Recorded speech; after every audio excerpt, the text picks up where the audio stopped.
Hei! Lyden virker kanskje nå, men lyden er litt dårlig på jeg bruker Skype. Så bruker jeg mobilen min akkurat, så lyden virker. Så nå, det jeg har lagt ut i går, var en fra maskin inne på sensor. Den er veldig bra. Java. Det er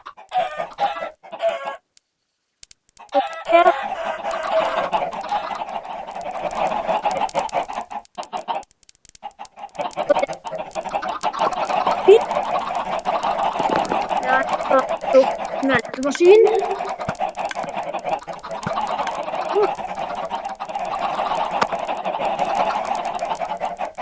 Så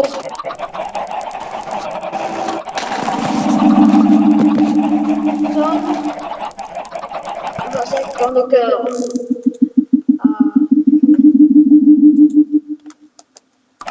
det jeg har tenkt å lage i dag er noe som jeg blokker en ting.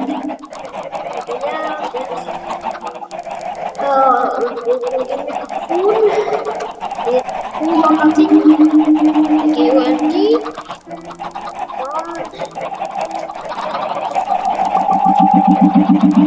Så det jeg har tenkt å lage i dag, trenger jeg sånn.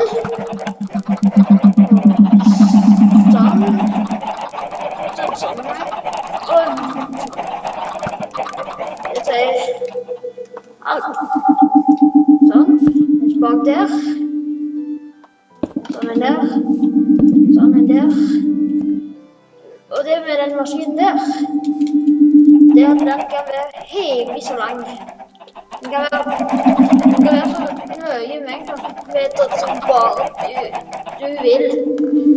At den skal være med deg til hvor så mye langt du får. Og en rabben hører en rar lyd. Sånn. Ja, og hva lyden virker. Sånn du gjør. Og det som er kult med denne, er at den har kanskje en liten lykt som viser rundt omkring.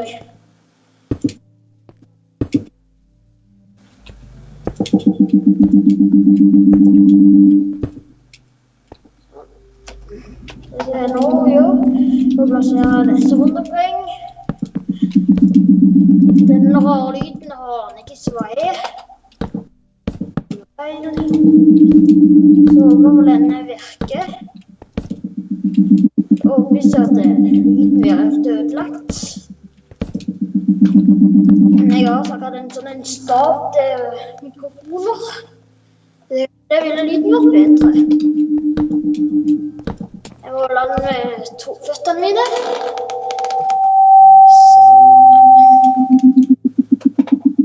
Sånn.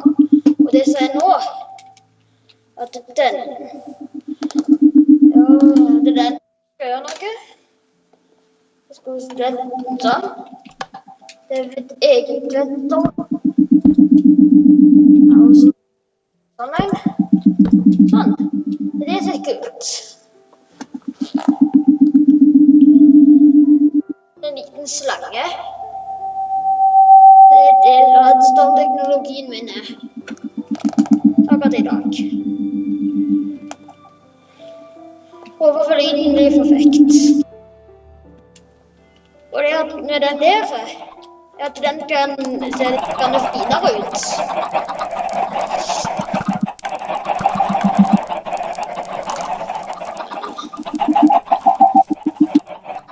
Så jeg at den kan være akkurat perfekt som du vil.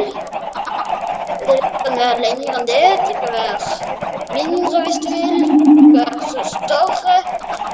Det er hva du vil. Og det beste, og det er teknologien etter å ha det i krøve, eller beula. Så jeg prøver å bruke det glass for å virke. Og det der teknologien at det er litt av nullrock. av anstillingmaskin kommet ut. Men jeg glemte videoen, så jeg bare bygde litt på mitt eget design. Det var akkurat det må jeg komme meg inn på. Den.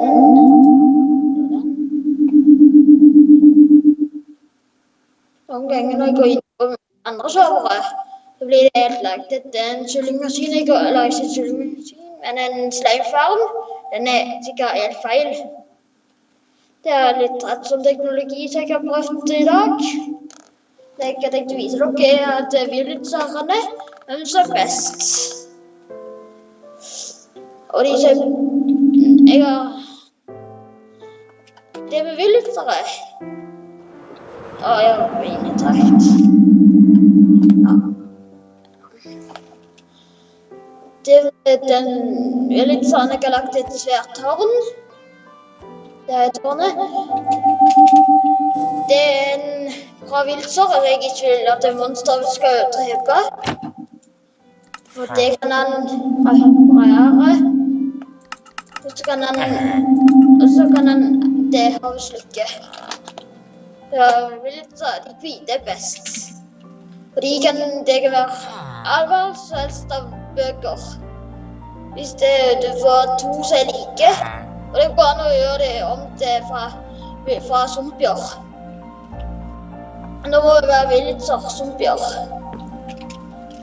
Og vil ikke ødele noe. Det er en bonde. Den går an å kjøpe mat av. Det er veldig bra. Og her kan du kjøpe bare hull. Fargehull. Her kan du selge fisk og ambolt for at han skal koke det for meg. Og det er lite bygging. Jeg hadde tenkt å gjøre det litt større, men jeg kan ikke. Og i hvert fall ikke lyden er ødelagt. I hvert fall er det ingen lyd. Det er best i å lage noe kreativt, er at det går an å lage våpen med verktøy. Det har gjort med masse ting. Jeg synes dette var litt fint, men det er lag som gjør dette. Det ser egentlig mye finere ut. Så nå skal jeg vise dere det fine lageret jeg har bygd.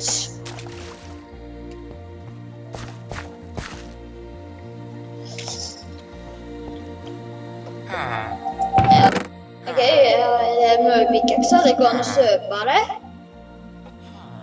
Hva vil du som jeg skal vise?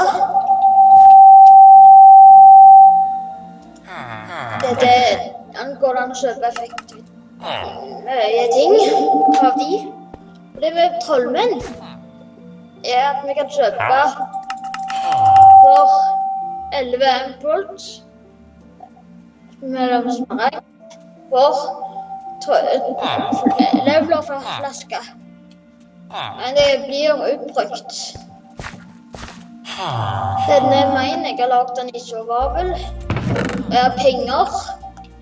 Jeg må jo ha penger til å kjøpe ting fra de. Jeg har knallet meg ikke sant av bøker jeg fikk av de.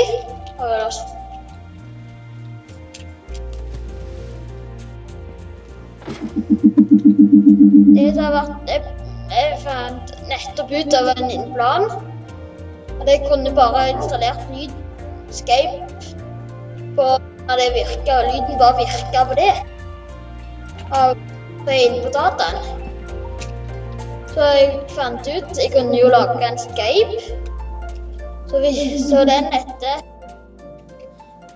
Emma-inatoren. Ja, så hvis dere vil drive med noen videoer, kanskje, så kan dere søke inn på den Skypen der. Jeg kan si det kanskje litt feil, men